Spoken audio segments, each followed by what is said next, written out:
Muy especial para todas las personas que nos siguen en este momento a través de los diferentes medios. Nos encontramos nuevamente en un programa del proyecto Hiperconectados Arte, Patrimonio y Virtualidad, y el día de hoy nos encontramos en un lugar muy importante para el municipio, un bien de interés cultural como lo es el templo parroquial. Entonces estamos con Carlos, Erika, y Carlos, cuéntenos qué invitado vamos a tener el día de hoy, por favor. Así es, Perla, un saludo para ti, para Erika y para todas las personas que nos ven en los diferentes medios. Recordarles que estos programas van a estar en las diferentes redes de la Alcaldía Municipal, el Museo Estampas, el canal comunitario y la radio. El día de hoy vamos a tener un invitado muy especial que se llama Rubén García. Él es un organista de acá del municipio de La Unión. Con él vamos a tener una entrevista en la cual nos va a contar un poco de la historia del templo parroquial y nos va a tocar un poco este instrumento tan importante para el templo parroquial. Entonces en un momento vamos a estar con él. Antes de eso quiero invitar a Erika a que nos cuente un poco sobre los ejercicios que realizó esta semana con la Corporación UNICED sobre el templo parroquial, como esas percepciones que tuvieron en el taller y cómo se apropiaron, digamos, de este espacio para proponer una obra pictórica. Sí, Carlos, ¿cómo está? Saludo también a mi compañera Perla y a todas las personas que en este momento nos están viendo y nos están escuchando. Bueno, les cuento que en esta ocasión el lugar patrimonial que abordamos pictóricamente, como lo decía Carlos, fue la iglesia parroquial. Es un punto de referencia para la Corporación UNICED, también muy importante porque es en el parque principal, es uno de los lugares más importantes del parque principal, se podría decir, que es donde vienen los feligreses a demostrar su fe y a las Eucaristías. Entonces fue interesante abordarlo pictóricamente porque ellos lo tienen muy de alguna manera memorizado. Entonces todos hicieron como la forma básica de lo que es la iglesia. Podemos ver que en otros municipios las iglesias solo pueden tener una torre o tienen estructuras muy diferentes a la de nuestro municipio. Entonces de primera impresión fue que me pareció que tenía muy memorizada la iglesia por la forma que hicieron de ella, porque muchas veces se puede hacer de alguna manera algún cuadrículo o rectángulo y ponerle una cruz y ya podemos mencionar que es una iglesia, pero nuestra iglesia, como lo decía anteriormente, tiene una forma en particular, entonces eso fue interesante. Sí, Erika, yo creo que el ejercicio del templo parroquial desde un planteamiento artístico cobra una relevancia como importante, digamos, a través de la historia del arte, porque los templos y ese tipo de estructuras, digamos los templos góticos, todo este tipo de arquitecturas han sido muy utilizadas por artistas a través de la historia. Se me viene por decir a la mente Monet cuando pintaba la Catedral de Notre Dame, que iba en diferentes momentos del día y a partir de esta estructura arquitectónica proponía una serie de pinturas en las cuales había como una influencia de la luz, ¿cierto? Son un montón de pinturas en las que uno ve que a pesar de que pinta la misma estructura, hay una intención muy importante en el color. Entonces estos ejercicios de patrimonio a partir de un bien inmueble también buscan como plantear ejercicios que han hecho artistas a través de la historia del arte, como este que hacía Monet, que nos dejó una riqueza pictórica en estas composiciones. Y ya pues como para seguir hablando un poco del ejercicio artístico, Erika, también quiero que nos cuente un poco sobre esas composiciones de color que ellos tuvieron, cómo asocian, digamos, las personas de UNICE el templo y cómo perciben desde el interior de ellos mismos como este espacio. Sí, Carlos. Efectivamente, como les contaba en programas anteriores, en específico en el cementerio, ellos fueron muy coloridos, eso lo mencioné en un programa anterior, pero especialmente en la iglesia no utilizaron tanto color. La iglesia la definieron, como les decía, como con el contorno muy definido de lo que es nuestra iglesia municipal, pero casi no la pintaron por dentro con colores coloridos, sino solamente con blanco, con café, con negro, pero no utilizaron tanto color como lo hacían en anteriores ejercicios, como se los planteaba, que era el del cementerio. Entonces eso también lo pude notar. Y también otro aspecto sería que algunos de ellos también tuvieron en cuenta lo que es el atrio, que es donde estamos en estos momentos, que también hace parte de lo que sería el templo, pero me pareció muy curioso, Carlos y Perla, que dibujaron mucho el frontis, como se le llama, pero no se detuvieron como a hacer una pintura de pronto de las bancas, de un ferigrés rezando ahí al altar. Fue más como una composición desde afuera que desde adentro, entonces también es bueno tener ese punto en cuenta que es importante mencionar.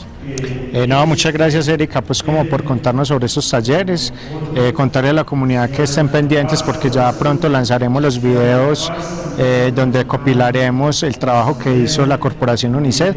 Allí van a ver los trabajos finales de la corporación y cómo se desenvolvieron pictóricamente en el transcurso del proyecto.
Entonces ya podríamos empezar a conversar un poco sobre la fe y la religión católica en específico, y ya pues más desde lo simbólico y las creencias que reúnen a la comunidad en torno a un templo.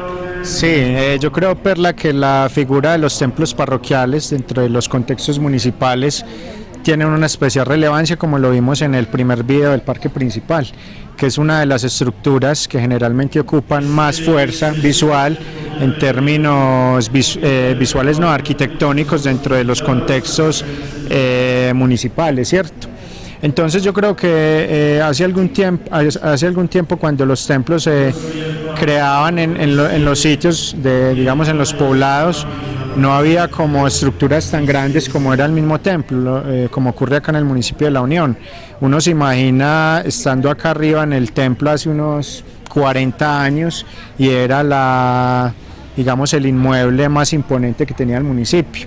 Entonces, ¿qué pasa cuando, digamos, hay como un fenómeno de este tipo? Es que al ser como el inmueble más potente, genera también un recogimiento dentro de este espacio, más allá de, digamos, de ser una estructura arquitectónica grande como... Así es, Carlos, como usted lo ha dicho, yo también creo que las iglesias son esos centros de recogimiento donde toda la comunidad manifiesta su fe hacia los diferentes santos y símbolos que tiene la Iglesia Católica.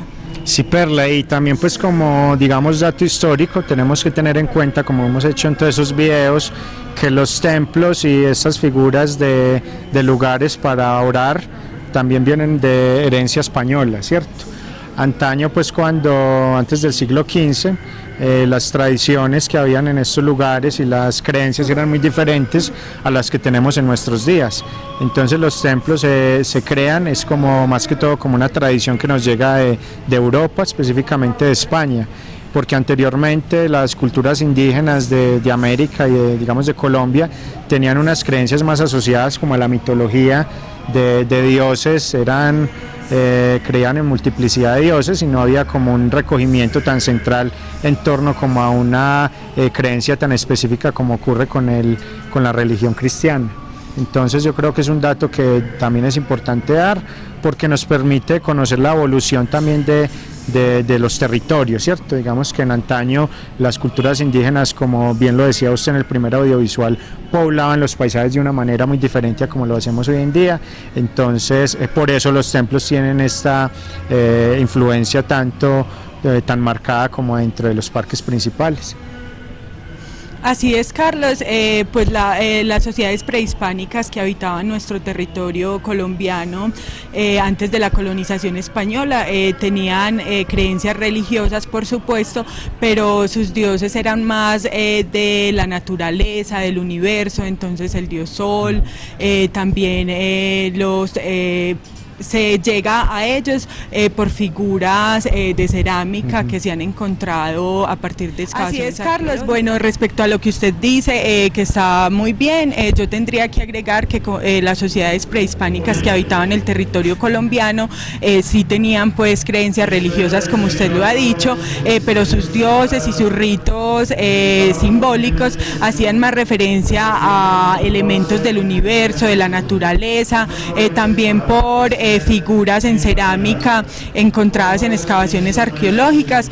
Se han visto piezas antropozoomorfas que son una mezcla de hombre animal, entonces también pues se cree que a partir de ahí habían dioses y creencias en diferentes seres mitológicos. Entonces, Carlos, yo quisiera que empezáramos hablando sobre el estilo arquitectónico del templo. Bueno, usted anteriormente con Erika ya ha dado algunos vistos, nos ha conversado sobre una catedral de Europa, de Francia, también de un artista de allí. Entonces yo quisiera que nos contara por qué el templo municipal antes tuvo una influencia de estilo vernácula y posteriormente en 1946, cuando su frontis es remodelado, pasa a un estilo románico. Pero pues usted, que es maestro en artes plásticas, domina más el tema y puede contarnos mejor sobre estos estilos arquitectónicos. Claro que sí, Perla. El templo municipal ha tenido pues dos reformas importantes, como ya lo mencionaba, el primero que tuvimos y el que está actualmente. La arquitectura del primer templo era una arquitectura no muy definida, era más como pensada desde personas desde estos lugares, ¿cierto? Entonces no era un templo que tuviera como una influencia gótica o muy románica, digamos, muy marcada, sino que fue más definido como por personas de estos lugares, digamos personas que habitaron estos sitios. Lo mismo ocurría con la capilla municipal. Cuando uno mira fotos antiguas de la capilla municipal, de las que vamos a ver en el audiovisual final, van a ver que la capilla parecía una casa de tapia, ¿cierto? Tenía una estructura más de casa, que a eso nos referimos cuando hablamos de arquitectura vernácula, como que no una arquitectura muy europea, muy definida, sino como propia de estos lugares, de personas que no tienen como una, digamos, influencia arquitectónica externa, ¿cierto? Sino que se delimita más como con los recursos que tienen en los contextos, ¿cierto?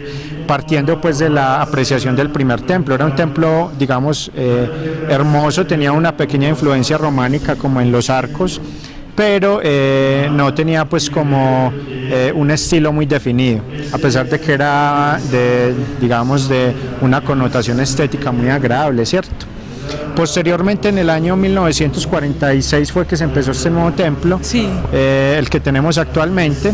Es un templo más monumental, es más grande, es un templo que tiene como un híbrido en diferentes estilos arquitectónicos. Uno en el templo parroquial encuentra influencia griega, influencia romana y influencia de la arquitectura gótica. ¿A qué me refiero cuando hablo de esto? Cuando vemos los arcos del templo, son arcos grecorromanos, ¿cierto? Combinan, que es como el arco redondo, ¿cierto? Eso viene mucho de la arquitectura grecorromana. Vemos vitrales, que son muy asociados a la arquitectura gótica.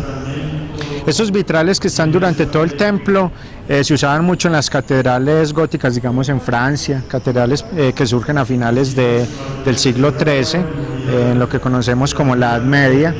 Esta serie de vitrales tienen una intención, digamos, psicológica dentro de la persona que entra a los lugares. Por ejemplo, cuando uno mira hacia arriba, la luz entra por estos vitrales o por estas ventanas y generan como esa sensación de que uno es un ser ínfimo y diminuto en el espacio, y como esa conexión espiritual con el arriba, ¿cierto? Cuando hablamos en la religión católica, vemos que nos hablan mucho como del Altísimo, el que está arriba. Entonces cuando en los templos se crean estos elementos arquitectónicos, surge como con esta intención, ¿cierto?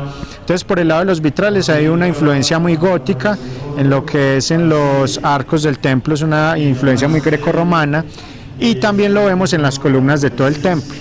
Este tipo de columnas son una herencia griega. En Grecia la arquitectura era muy dada desde las columnas, casi todas las estructuras griegas eran desde las columnas, entonces se creó como una evolución en unos estilos que se llama el jónico, el dórico y el corintio, que son por ejemplo estas columnas que tenemos acá en el templo. Hay como un híbrido de varios estilos de este tipo, algunas en mármol, otros están, digamos, la estructura está forrada en madera, entonces también es digamos, un dato importante dentro del templo. La nave o la estructura general es en L, pero también este tipo de estructuras a veces eran muy comunes en la arquitectura gótica, que eran en cruz, ¿cierto? Desde arriba se percibía una cruz. Y bueno, no sé de pronto qué más datos les pueda dar. Ahí hay imágenes de tipo religioso que fueron traídas de España en madera, que son valiosas, algunas son también vaciados. Entonces yo creo que el sitio del templo municipal tiene una riqueza importante en términos artísticos para el municipio de La Unión y para la historia. Así es, Carlos, le agradezco mucho por esa ilustración que nos ha hecho sobre la arquitectura, los diferentes estilos. Ha sido muy ilustrativa y muy clara. Personalmente tenía dudas con lo de vernácula, ya me quedó pues claro que es como un estilo no muy definido, como lo tenía pues la antigua capilla, que era como un techo a dos aguas, una casita sencilla, tradicional pues de la colonia y la República. Entonces muchas gracias. Bueno, podríamos también continuar hablando que el templo municipal en primera instancia tuvo solamente una nave, la nave central, y posteriormente pues años más tarde le realizarían una nave lateral por cuestiones de los creyentes que iban aumentando y la cantidad pues también de personas en el municipio. Entonces fueron acomodándose a esa demanda de espacio.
encontramos con un invitado muy especial. Él es el señor Rubén García, es organista y pues en el programa vamos a conversar con él y nos va a deleitar con algunas piezas. Entonces, bueno, le voy a dar la bienvenida a don Rubén. Muchas gracias por acompañarnos y pues por favor nos gustaría que se presentara. Perla, muchas gracias a ti, a tus compañeros y a todos los que a través de los medios nos escuchan en este gran proyecto de patrimonio cultural del municipio de La Unión. Mi nombre, lo decías, Rubén Darío García Zuluaga, soy unitense, músico inicialmente, abogado de profesión, y me hice en la música en el órgano. Soy especialista en el órgano más que en otros instrumentos, aunque también toco pues teclado, piano, organeta, canto algo. Esa es más o menos mi proyecto cultural y mi proyecto musical que puedo mostrarles a ustedes en esta tarde. Bueno, Rubén, cuéntenos un poco sobre la historia del órgano. Usted que ha sido un personaje que ha tenido, digamos, mucho contacto con ese instrumento acá en el templo parroquial, ¿hace cuánto lo conoce? Y que nos cuente un poco de historia de este instrumento y la relevancia que tiene para el templo. Sí, Carlos, este órgano es un órgano kawai japonés que llegó al municipio de La Unión traído por el padre Fabio Gómez en el año 1987.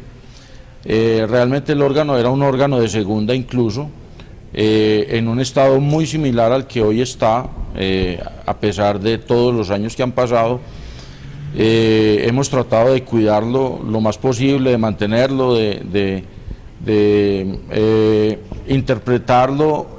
Solo quien lo sepa tocar, los sacerdotes de la parroquia a lo largo de la historia han sido celosos con el instrumento.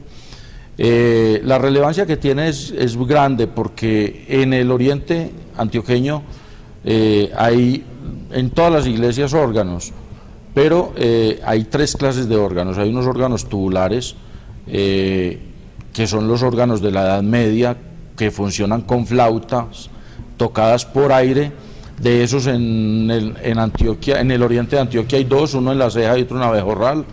Hay otro tipo de órganos que son un órgano eléctrico que funciona a base de tubos de agua, unos tubos electrizados que funcionan, y ese tipo de órganos, de esos hay como 4 o 5 en la Catedral de Sonsón, en la parroquia de Nuestra Señora del Carmen en Sonsón, en el seminario, en el colegio, Salesianos en La Ceja, y creo que hay otro por Santuario.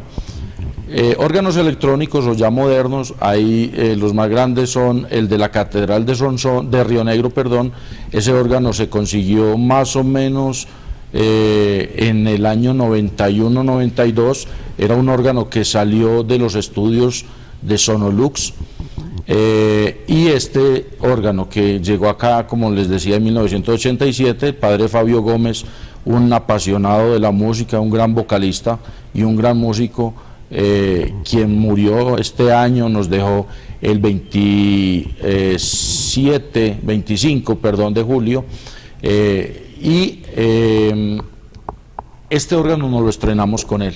Con este órgano hicimos muchas Semanas Santas. Yo trabajé en el templo como corista de planta desde ese año 1987 hasta el año 1995. Fui director del coro, con el acompañamiento y la enseñanza del padre Fabio Gómez. Hicimos muchos ensambles a nivel de Oriente con los coros de las otras parroquias y asistimos a varias ordenaciones, entre ellas 2 ordenaciones de obispos, donde el organista, los organistas éramos el maestro Jesús Bernal y mi persona, con el padre Fabio en la dirección del coro. Don Rubén, y a partir de 1995, ¿quién interpreta ya el órgano y quién está a cargo del coro? Y también, ¿qué pasó también con el coro? Porque ya no está en la iglesia. Sí, Perla, tú lo decías, a partir del 1995 seguimos con el coro unos años, esporádicamente cantábamos porque la gente aún nos recordaba. De ahí en adelante, desafortunadamente, pues ya empezaron a cambiar sacerdotes y estos sacerdotes comenzaron a buscar otro tipo de música y otro tipo de personas que hicieran el acompañamiento litúrgico con la música, donde ya participaba yo muy poco. Ocasionalmente la gente que quería una celebración especial llamaba al coro y entonces nos juntábamos para esa ceremonia específica. Realmente de ahí para acá el órgano se ha tocado muy poco, tal vez 2 o 3 Semanas Santas, han traído 1 o 2 organistas invitados, pero realmente ahora la liturgia se acompaña con organeta y el órgano se usa muy poco. Sí, don Rubén, yo creo que para todas las personas que nos ven es importante, digamos, resaltar como ese conocimiento que tiene usted sobre ese instrumento, que en nuestros días es escaso. Yo creo que acá en la Unión usted es como el único que conoce mucho sobre este instrumento del templo parroquial, que es como una pieza muy importante para este sitio inmueble y para la historia del municipio. Como usted nos dice, es un instrumento musical que está hace muchos años en nuestro templo, entonces también nos ayuda como a comprender un poco de la historia, digamos, municipal, ¿cierto? También, Rubén, contémosle un poco a las personas, ya que usted nos decía que, digamos, ha estado tanto tiempo acá en el templo, pues tocando el órgano y durante varios años, que nos cuente también como la percepción que usted tiene sobre el templo, como, digamos, a través de la historia, qué cambios le ha visto que lo han impactado, cómo se ha transformado como la forma en que la gente ha habitado el templo. Puede ser, digamos, en el espacio arquitectónico o en ritos ceremoniales, pues qué cambios ha notado en el transcurso del tiempo en este lugar. Bueno, del templo parroquial podríamos hablar muchas cosas, entre ellas pues las épocas de construcción. El templo se comenzó a construir por allá por los años 30, las torres o el frontis es una obra de oficiales de construcción unitenses. Realmente el diseñador o el ingeniero, el maestro de obra encargado, no sé si sería él, pero quien dirigió la cuadrilla de construcción fue el señor Tomás Ramírez, un hijo de la Unión y muy recordado en estas obras, en este tipo de trabajos. El frontis está compuesto por, en la parte superior hay un balcón donde inicialmente se ubicaba el coro. Realmente con el cambio de liturgia por el Concilio Vaticano II, que pidieron desde Roma que se juntara o se arrimaran más los clérigos y quienes celebraban más al pueblo, entonces los músicos los bajaron de esos balcones y hoy nos colocan junto al altar. Entonces ese balcón allá del templo parroquial de la Unión hoy es un museo, tiene algunas piezas de museo, había sido muy descuidado, las últimas administraciones parroquiales han tenido que intervenir ese techo porque se estaba humedeciendo demasiado. Como ustedes pueden apreciar, pues en el templo tiene 2 naves, 3 naves, más bien para ser exactos. Esta nave donde estamos es una nave nueva, la llamamos siempre la nave nueva, realmente es más reciente, y al lado contrario la capilla del Espíritu Santo, que fue una capilla que crearon más o menos, creo, 1998, año 2000, todas las administraciones parroquiales llegan a ponerle mano al templo. Hay quienes se fijan mucho en la decoración, hay párrocos que entran a hacer trabajos estructurales como la modificación del altar y de toda esta parte frontal donde se celebra la liturgia. Ese espacio primero estaba forrado en granito pulido, luego lo forraron en piedra pulida, después lo forraron en mármol. Realmente ha tenido muchos cambios. ha tenido muchos cambios porque, como les decía, pues los párrocos llegan con sus ideas y tratando de embellecer y de mostrar y de dejar una obra tangible para la comunidad, para que la comunidad los quede recordando. Se van dando mucho estos tipos de cambios. Un cambio significativo que fue muy bonito y yo creo que aún perdura son las imágenes del Vía Crucis en las ventanas. Esos vitrales realmente son nuevos y fue una parte de decoración de comienzos del año 2000 que se agregó al templo parroquial, porque aunque le quitaron un poco de luz, sí lo embellecieron mucho, porque las ventanas que tenía eran unas ventanas muy simples, muy sencillas. Otra parte nueva es la parte en madera que tiene el techo, la parte de cielos rasos. Esa parte también es más o menos de comienzos de los 2000 y le dio pues como una gran trascendencia a la decoración del templo parroquial. Aparte de eso, ya lo de la cripta, que esa sí cada vez le han hecho más cosas y han tratado de embellecerla y agrandarla.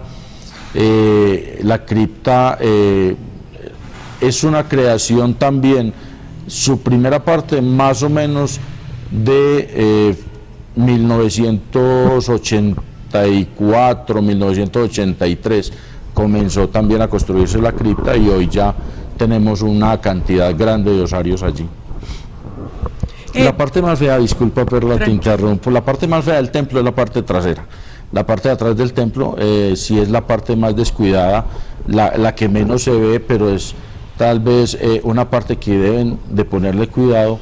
No sé hoy qué mantenimiento tenga, pero es la parte trasera de la construcción, porque es una parte hecha en tapia y esa tapia con el agua se va diluyendo, se va corroyendo y se ha visto pues un poco deteriorada y un poco fea.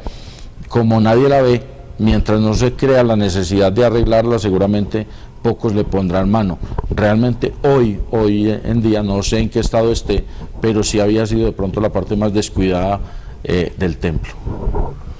Don Rubén, yo quisiera preguntarle, ya que usted nos ha ilustrado también, nos ha referenciado muchos datos históricos y arquitectónicos del templo, nosotros tenemos un reloj en el templo muy especial, porque es un reloj que se le da cuerda. ¿Usted sabe algo de ese reloj? ¿Qué nos puede contar? Realmente el reloj ha sido una pieza muy querida por la comunidad de la Unión, porque el reloj data también de los inicios, incluso de pronto de las primeras piezas que se colocaron en el frontis. Ese reloj debe ser más o menos de mediados de los años 50 o principios de los años 50. Es un reloj de cuerda, la cuerda la dan unas pesas que van colgadas. El reloj es una pieza, les decía, fundamental para la cultura unitense, porque recuerdo mucho que estuvo apagado más o menos 10 años. Ningún párroco le quiso meter mano, nadie se decidió. Cuando logró alguien entusiasta y se puso las pilas a meterle mano al reloj, fue un acontecimiento echarlo a andar nuevamente. Y hoy el reloj se conserva, afortunadamente todavía lo escuchamos y como les digo, no es una pieza que quiera cambiarse por tecnología moderna. Creemos que ese es un regalo cultural del municipio de La Unión y a la comunidad le gustaría conservarlo tal cual es. Sí, don Rubén, yo creo que cuando nosotros tuvimos la oportunidad de subir a grabar el audiovisual arriba, nos encontramos pues como con esa pieza tan, digamos, mágica, porque era como muy significativa y tiene un mecanismo increíble pues que todavía funciona. Entonces muy interesante el dato que nos da. Si quiere los dejamos con una canción en el programa para que escuchemos un poco de esta interpretación que nos está haciendo Rubén en el órgano del templo parroquial y ya continuamos con esta conversación.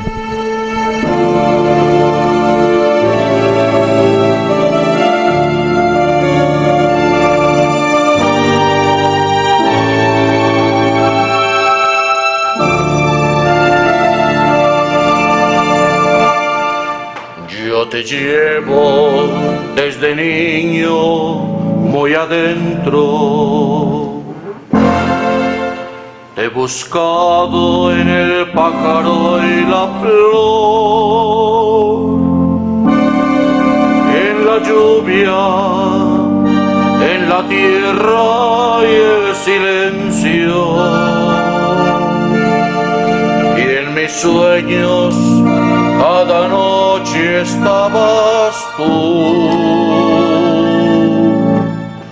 Desde entonces quiero darte siempre gracias,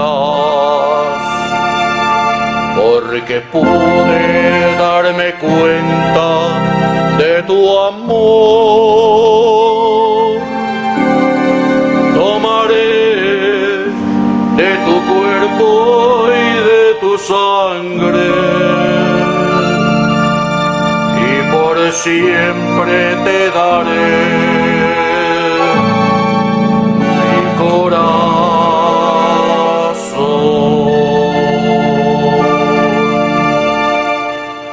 ¿Cómo no creer en Dios si me ha dado los hijos y la vida? ¿Cómo no creer en Dios si me ha dado la mujer querida? ¿Cómo no creer en Dios si lo siento en mi pecho a cada instante, en la risa de un niño por la calle, en la tierna caricia de una madre? ¿Cómo no? ¿Cómo no creer en Dios si está en las viñas y en el manso trigo? ¿Cómo no creer en Dios si me dio la mano abierta de un amigo? ¿Cómo no creer en Dios si lo siento en mi pecho a cada instante, en la risa de un niño por la calle, en la tierna caricia de una madre? ¿Cómo no creer en Dios si me ha dado la tristeza y la alegría, y el saber que hay un mañana cada día? Con la fe, con la esperanza y el amor, ¿cómo no?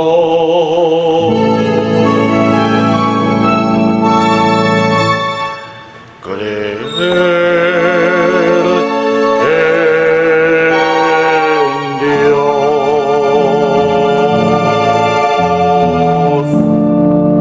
Un saludo nuevamente a todas las personas que todavía continúan aquí escuchándonos. Don Rubén, quisiéramos preguntarle por los coros. Hoy en día en Antioquia, o por lo menos en el oriente cercano, ¿dónde funcionan todavía en las parroquias los coros? Porque por lo que usted nos cuenta vemos que es una tradición muy importante y que viene en desuso. Bueno, realmente los coros litúrgicos solemnes ya son muy pocos.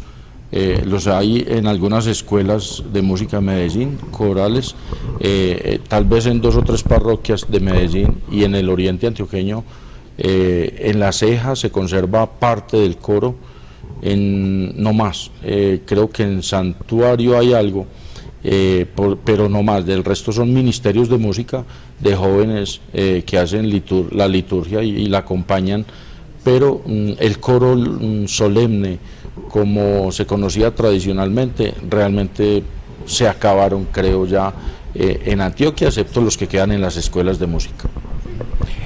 Bueno, Rubén, muchas gracias pues por habernos acompañado en esta entrevista. Yo creo que nos dio unos datos muy interesantes e importantes pues para la historia y el patrimonio cultural del municipio. Ha sido un placer verlo tocar este órgano que, como vimos, pues es importante para la historia. Esperamos pues continuar como deleitándonos con estas prácticas musicales. Y bueno, a todos los televidentes que nos vieron en este programa, decirles que compartan el video, que nos dejen los comentarios y que visiten el templo parroquial, que es un lugar muy importante para nuestro patrimonio local, y que bueno, y que sigan haciendo las prácticas religiosas acá, que yo creo que eso también enriquece mucho la cultura local.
Con el video del audiovisual que grabamos en el templo. Ahí van a encontrar a más detalle la historia del templo parroquial, algunas tomas que hicimos acá en varios lugares del templo. Y bueno, no sé, Perla, si tiene algo más para decir ya para que despidamos el programa.